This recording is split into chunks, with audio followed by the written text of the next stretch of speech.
In this training segment, I will walk you through how to post disability evidence to a case. One clarification that I need to make that is different from what I originally said in past trainings is I originally trained everyone that if a household met a target group, an age target group, so if they had a household member that was over 60 or over, or was under, had a household member under the age of 6, that you didn't have to input the disability evidence because they would already be captured. They would already receive credit for the target group for the other two. But that is actually incorrect. You do have to post disability evidence even if they do meet another target group. And this is specifically for reporting purposes. I misspoke last time when people were asking questions about it. So that's the clarification.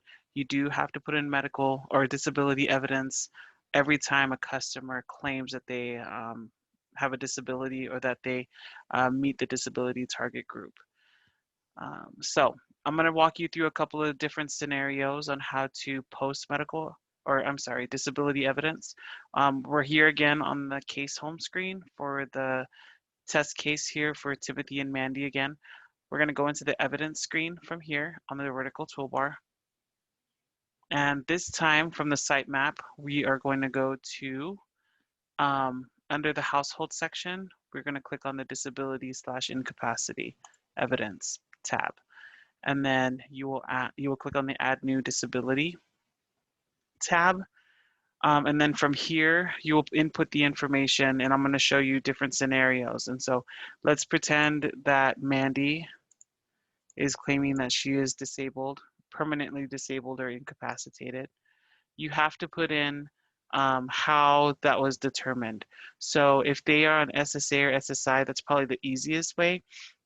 So if when you checked eVerifs and this individual was on SSA, receiving SSA disability, or is an SSI recipient, that's proof that they are disabled.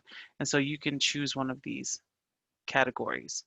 Um, for today, I'm going to choose medical statement. And so medical statement would require that they have a medical professional fill out the form, the disability verification form, and turn it in. So let's pretend that Mandy did that we have a file, we have a form on file for her, the medical statement. And so that's what we're going to choose here. And then the verification, we're going to choose hard copy. We're just going to make like she submitted a hard copy verification of that form. From this point, you want to put the disability onset date. This is required. And so the doctor or the medical professional would have put that information on the medical statement. We have updated the disability form to capture that information. So we added a field on the disability form for the doctor to put in what the disability onset date was. So again, we're using the medical statement as an example. I'll show you a couple different other examples of medical or disability evidence that you can put in as well. So for the disability onset date, let's say September 18th of 2019. We're just guessing. And then you also, if you're doing a medical statement, you also have to fill in this information under incapacity, ability to work. So the start date incapacity when they were unable to work, you would have to put that information in as well. And for this section here, you can take their statement. So if they said that they weren't able, if the doctor didn't specify on the medical statement what that date was, the customer can give you a guesstimate of when that was. And so let's just say that it was September 1st of 2019. And then you put your dates in.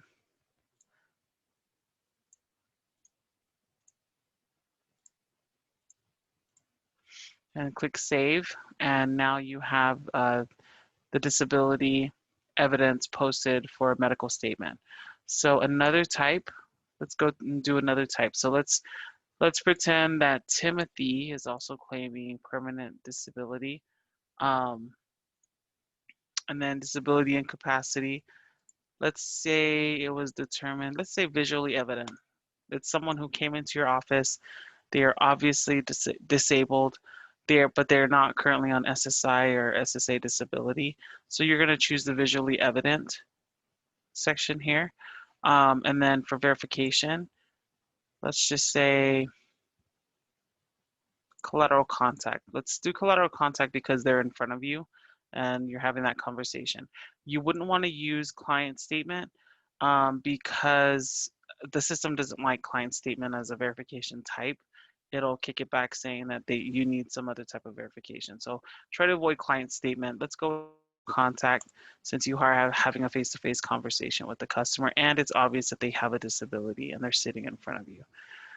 Okay, so you'll definitely want to fill out this top section here, and then you will fill out the incapacity information here again. So this is where you would still take the customers, you can take the customer statement and just whatever the guesstimate was, let's again go with September 1st. One thing that's different about this evidence type, if you're doing visually evident, is you do not need to put the disability onset date in. It doesn't require you to. So as long as you have this whole top section here, and then also the start date and capacity where they were unable to work, you should be able to get through this screen. So the date of change would be our date of application, and then put in the rest of your dates and click save.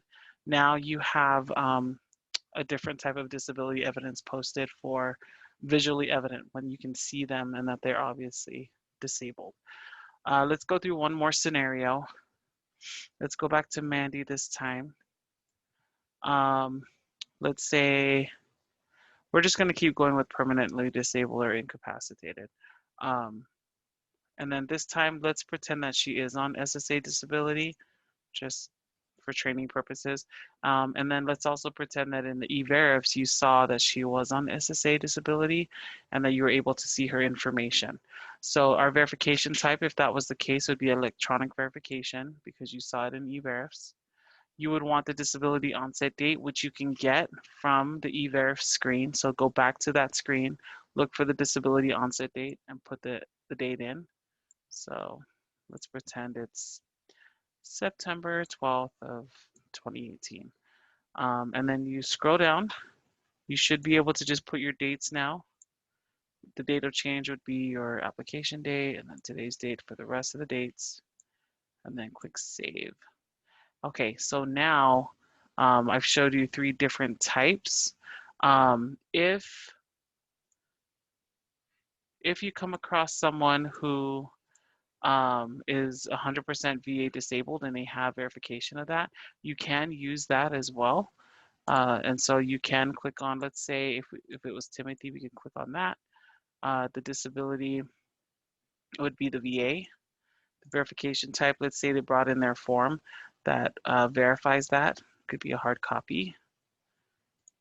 And then the disability onset date, that form actually should have the disability onset date on there as well. So let's pretend it was, again, September 1, 2018. And then date of change. This should get you through.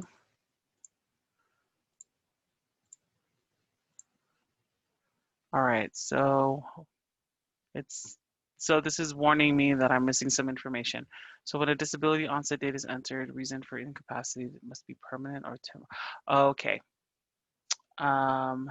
So we do not need a disability onset date. I take that back. So we do not need a disability onset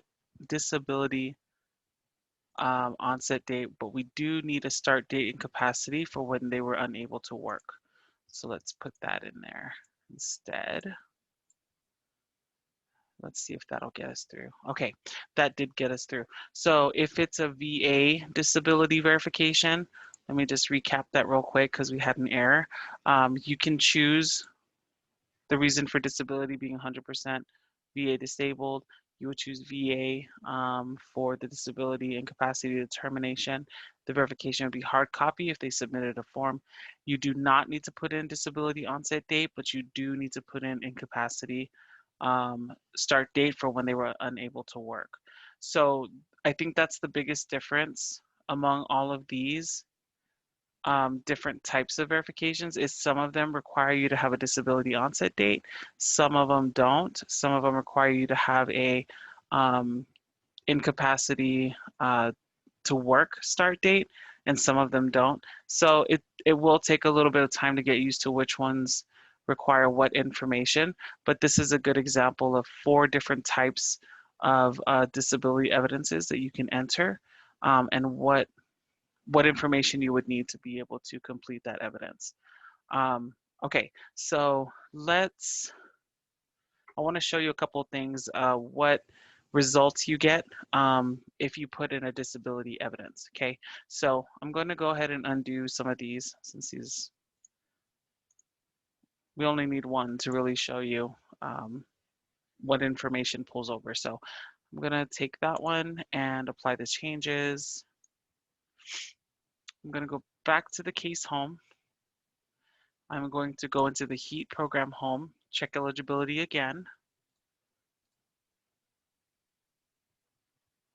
And now when we go into the view decision detail, you will see that they have a target credit for disability now. Okay, so you'll see here, whereas before they didn't have a target group credit at all, it just had the, because there's no one 60 or over, or they don't have children in the home. But you'll see here now under energy assistance benefit amount that the target group credit is applied, and it even has it in the parentheses what it was for. This other section down here is a new section that was just added recently, and this is a breakdown of all the household members. If their citizenship, their age, and their target group credit if they are disabled. So if they're disabled, it would show up here just like it is here for Mandy because of that evidence that we just put in. This table was created specifically for weatherization, for when they need to come in and get a weatherization certificate to show if a customer was eligible, income eligible, but also in order to kind of prioritize what they were doing based on how many target groups a certain household fell into. So that's kind of where you can see where the disability evidence draws the benefit calculation draws the disability evidence from. It's where we just put that in on the evidence screens. Okay. If you scroll back up to the top on the very far right here under view PDF, so this is the customer statement that many people were requesting at the beginning when we first started training EREP. So this is what you would give the customer. This is what they would sign, and then you'd be able to supply the information for them. I know that some people have said, this is too much information. We don't need to share all of their income information. Well, this is a good way for you to understand, and even for if you were sharing with a vendor, for a vendor to even understand, how much they're getting, which is the payee detail down here. They may or may not even understand our formula up here, and that's okay. It's just that this form is kind of universal. It's meant to not only be the customer statement that they sign, but it's also going to serve as the weatherization certificate.